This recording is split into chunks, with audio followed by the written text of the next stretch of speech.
ಬೆಳಗಾವಿ ರಾಜ್ಯೋತ್ಸವಕ್ಕೆ ಪ್ರವಾಸೋದ್ಯಮ ಇಲಾಖೆಯಿಂದ ಬಿಡುಗಡೆಯಾದ 50 ಲಕ್ಷ ಅನುದಾನದಲ್ಲಿ ಜಿಲ್ಲಾಡಳಿತ ಮಾಡುತ್ತಿರುವ ಕನ್ನಡದ ಹಬ್ಬದ ಕುರಿತು ಬೆಳಗಾವಿ ಜಿಲ್ಲಾಧಿಕಾರಿ ನಿಯಮ ಉಲ್ಲಂಘನೆ ಮಾಡಿದ್ದಾರೆ ಎಂದು ಕನ್ನಡ ಕ್ರಿಯಾ ಸಮಿತಿ ಅಧ್ಯಕ್ಷ ಅಶೋಕ್ ಚಂದರಗಿ ಆರೋಪಿಸಿದರು. ಮಂಗಳವಾರ ಬೆಳಗಾವಿಯಲ್ಲಿ ಸುದ್ದಿಗೋಷ್ಠಿಯಲ್ಲಿ ಮಾತನಾಡಿದ ಅವರು 70ನೇ ಕನ್ನಡ ರಾಜ್ಯೋತ್ಸವಕ್ಕೆ ಬೆಳಗಾವಿಗೆ ಪ್ರಥಮ ಬಾರಿಗೆ ಪ್ರವಾಸೋದ್ಯಮ ಇಲಾಖೆಯಿಂದ ಬಿಡುಗಡೆಯಾದ 50 ಲಕ್ಷ ರೂಪಾಯಿ ಅನುದಾನದಲ್ಲಿ 8 ಲಕ್ಷ ರೂಪಾಯಿ ಅಲ್ಪ ಉಪಹಾರ ಹಾಗೂ 3 ಲಕ್ಷ ರೂಪಾಯಿಗಳಲ್ಲಿ ವಸ್ತು ಪ್ರದರ್ಶನಕ್ಕೆ ಖರ್ಚು ಮಾಡಿದ್ದಾರೆ. ಈಗ ಕನ್ನಡ ಹಬ್ಬ ಮಾಡುತ್ತಿರೋದು ಖ್ಯಾತ ಗಾಯಕ ವಿಜಯ್ ಪ್ರಕಾಶ್ಗೆ 15 ಲಕ್ಷ ರೂಪಾಯಿ ಕೊಟ್ಟು ಆಹ್ವಾನ ಮಾಡುವ ದರ್ದು ಏನಿತ್ತು, ಅದೇ ಹಣದಲ್ಲಿ ಉತ್ತರ ಕರ್ನಾಟಕದ ಕಲಾವಿದರಿಗೆ ಅವಕಾಶ ಕಲ್ಪಿಸಿಕೊಡಬೇಕಿತ್ತು, ಅದನ್ನು ನಿರ್ಲಕ್ಷ್ಯ ಮಾಡಿದ್ದಾರೆ ಎಂದರು. ಜಿಲ್ಲಾಧಿಕಾರಿ ಅರ್ಧ ಸತ್ಯವನ್ನ ಮಾತ್ರ ಹೇಳಿದ್ದಾರೆ. ಕನ್ನಡದ ಹಬ್ಬದ ಪೂರ್ವಭಾವಿಯಾಗಿ 8 ಸಭೆಗಳು ನಡೆದಿವೆ ಎಂಬುದು ಸುಳ್ಳು ಎಂದು ಅವರು ದೂರಿದರು.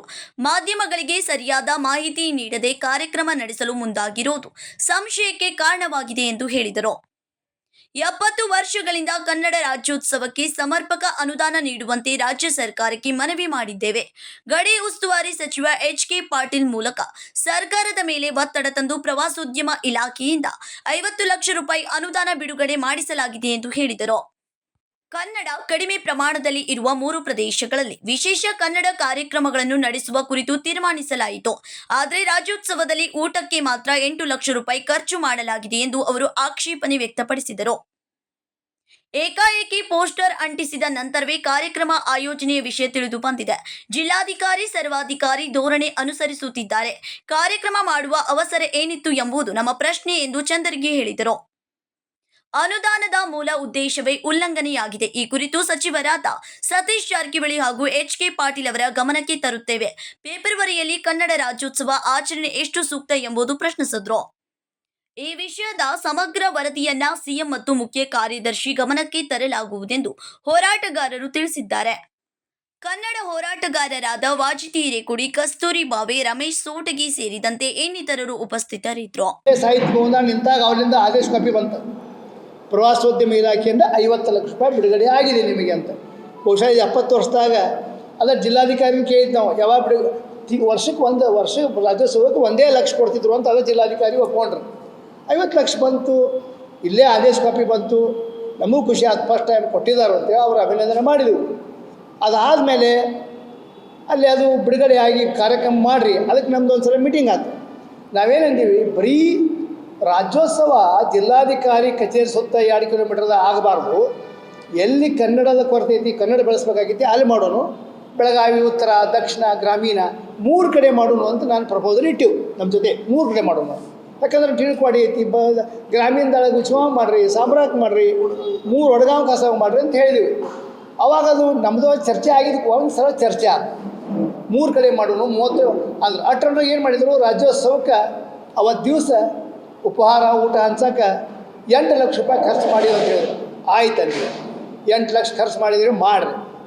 ಮುಂದೆ ಮತ್ತೆ 3 ಲಕ್ಷ ರೂಪಾಯಿ ಖರ್ಚು ಮಾಡಿದ್ದು ನಿಮ್ಗೆ ನಿನ್ನೆ ಹೇಳಿದ್ದಾರೆ. ಅದನ್ನು ಎದಕ್ಕೆ ಖರ್ಚು ಮಾಡಿದ್ರೆ ಅಂದರೆ ಇಲ್ಲೊಂದು ವಸ್ತು ಪ್ರದರ್ಶನ ಬಂದಿತ್ತು ಪ್ರವಾಸೋದ್ಯಮ ಇಲಾಖೆದು, ಅದರಿಂದ 3 ಲಕ್ಷ ಅದಕ್ಕೆ ತೆಗೆದುಕೊಟ್ರು. 3 1 8 1 ಆಯ್ತು, 11 ಲಕ್ಷ ಹೋಯ್ತು. ಅದರೂ ಒಪ್ಪಿಕೊಂಡ್ರು. 39 ಲಕ್ಷ ಉಳಿತು. ನಾವು ನವಂಬರ್ದಾಗ ಹೇಳಿದೆವು, ಈ 3 ಕಾರ್ಯಕ್ರಮ ಮಾಡಿರಿ ಅಂತ ಅನೇಕ ಸಲ ಭೇಟಿ ಅದು ಹೇಳಿದೆವು. ಹುಣಣ್ಣ ಅವರು ಕೊನೆಗೆ ಅದು 2 ಕಾರ್ಯಕ್ರಮ ಹಿಡಿತು. ಗ್ರಾಮೀಣ ಬೇಡ ಅಂದ್ರೆ, ಗ್ರಾಮೀಣ ಅವ್ರು ಯಾಕೆ ಬೇಡ ಅಂದ್ರೂ ಗೊತ್ತಿಲ್ಲ. 2 ಕುಳಿತು, ಒಂದು ಬೆಳಗಾವಿ ಉತ್ತರ, ಇನ್ನೊಂದು ದಕ್ಷಿಣ. ಅಂದರೆ ಬಸವೇಶ್ವರ. ನಾವು ನಮ್ಮ ಕೆಲವು ಯುವಕರು ಏನು ಮಾಡಿದ್ರು, ಟಿಳ್ಕ್ವಾಡಿ ಲೇಲೆ ಗ್ರೌಂಡ್ನೇ ಮೋಹನ್ ಅಂತ ಸಜೆಸ್ಟ್ ಮಾಡಿದ್ರು. ಅಲ್ಲಿ ಲಾ ಆ್ಯಂಡ್ ಆರ್ಡರ್ ಅಂತ ಬೇಡ, ಬಿಟ್ಟಿವು. ಬಸವೇಶ್ವರ ಸರ್ಕಲ್ ಮಾಡೋಣ. ಹ್ಞೂ ಅಂದಿವು. ಕಾಸಬಾಗ ಬಸವೇಶ್ವರ ಸರ್ಕಲ್ ಅದು ಮೈದಾನ ಇದ್ದಂಗೆ ಐತಿ. ಹ್ಞೂ ಅಂದ್ರೆ ಇಷ್ಟ ಆಗಿದ್ದು ಖರೆ.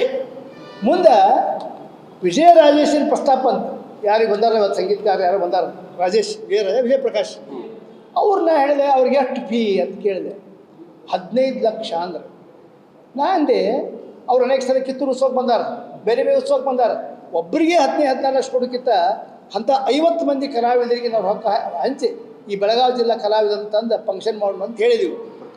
ಉತ್ತರ ಕರ್ನಾಟಕ ಮಾಡಿರಿ, ದಕ್ಷಿಣ ಕನ್ನಡ ಇಂಥ ಫಂಕ್ಷನ್ ಭಾಳ ಹಾಕೋ, ನಮ್ಗೆ ಅಪರೂಪ. 15 ಲಕ್ಷ ಒಬ್ಬು ಕೊಡೋಕ್ಕಿಂತ ನೀವೆಲ್ಲ ಕಲಾವಿದರಿಗೆ ಮಾಡಿರಿ, ಸರ್ದಾರ್ ಸ್ಕೂಲ್ ಮಾಡಿರಿ, ಬಸವೇಶ್ವರ ಸರ್ಕಲ್ ಮಾಡಿರಿ ಅಂತ ನಾವು ಉದಾರವಾಗಿ ಹೇಳಿದ್ವಿ. ಮುಂದೆ ಮಾಡೋದು ಹೆಂಗೆ ಮಾಡೋದು ನಿಮ್ಗೆ ಬಿಟ್ಟಿದ್ದು. ಅದಕ್ಕೂ ಒಪ್ಕೊಳ್ಳಿಲ್ಲ.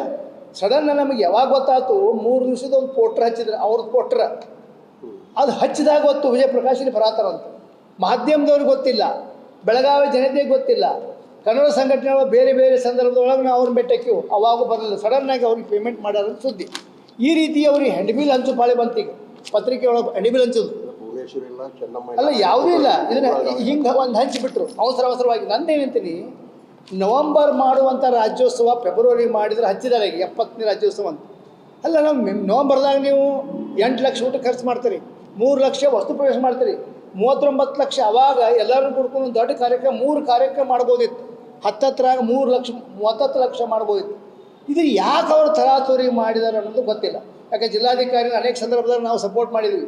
ಜಿಲ್ಲಾಧಿಕಾರಿ ಅದು ಧೈರ್ಯಶೀಲಿ ಮಾನ್ಯ ಕೇಸ್ನ್ಯಾಗ ನಾವೇ ಅವ್ರಿಗೆ ಸಪೋರ್ಟ್ ಮಾಡಿ ಅವ್ರ ವಿರುದ್ಧ ಏನೋ ಅದು ಧ್ವನಿ ಎತ್ತೀವಿ. ಅವರು ಒಂದು ನಮೂನಿ ಹಠಮಾರಿತನ ಧೋರಣೆ ಒಳಗಿಸರು ಅಂತ ನನಗನ್ನಿಸುತ್ತೆ. ಸರ್ವಾಧಿಕಾರ ಧೋರಣೆ. ನೀವೆಲ್ಲರೂ ಏನು ಹೇಳ್ತೀರಿ ಅದರಲ್ಲೇ ನಮ್ಮದೇ ನಡೆಸ್ಬೇಕು ಅನ್ನೋದು ಒಂದು ಹಠಮಾರಿತನ ಧೋರಣೆ, ಸರ್ವಾಧಿಕಾರ ಧೋರಣೆ. ಯಾಕಂದ್ರೆ ಜಿಲ್ಲಾಧಿಕಾರಿಗಳಿಗೆ, ಯಾಕಂದ್ರೆ ಇನ್ನೂ ವಯಸ್ಸಿನಾಗ ಸಣ್ಣವ್ರವರು. ನಾವು 80ರಿಂದ ನಮ್ಮ ಪೀಳಿಗೆ 82ರಿಂದ ನೋಡಿದ್ವಿ. ಒಂದು 20 ಇಸಿ ನೋಡಿಲ್ಲ, 20 ಜಿಲ್ಲಾಧಿಕಾರಿ ನೋಡಿದ್ವಿ ಬೆಳಗಾವಿ ಗಡಿ ಭಾಗದಾಗ. ಅನೇಕರನ್ನ ಇವತ್ತು ನೆನಪು ಮಾಡ್ತೀರಿ ನೀವು.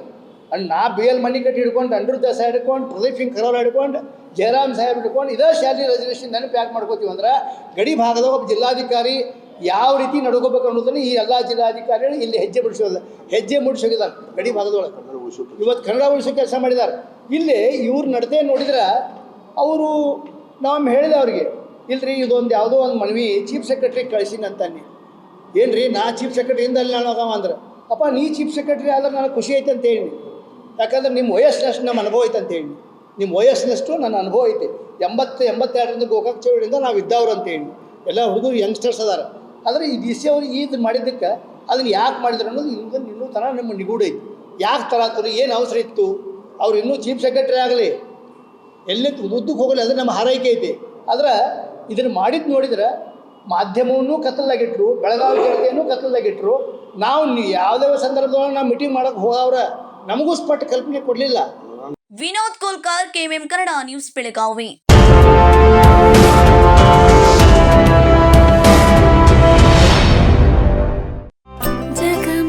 ಜಗಮಗ ಹೊಳೆಯುವ ಕಣ್ಣುಗಳು, ಹೃದಯದಿ ಹರುಷದ ಅಲೆಗಳು. ಬಂದಿದೆ ಶುಭಗಳಿಗೆ, ಪ್ರೀತಿಯ ಗಳಿಗೆ, ರೇಷ್ಮೆಯಲ್ಲಿ ಸುತ್ತಿದ ಸ್ವರ್ಣಗಳಿಗೆ. BS Channabasappa and Sons, The Textile Mall, Tilakvadi, Belagavi.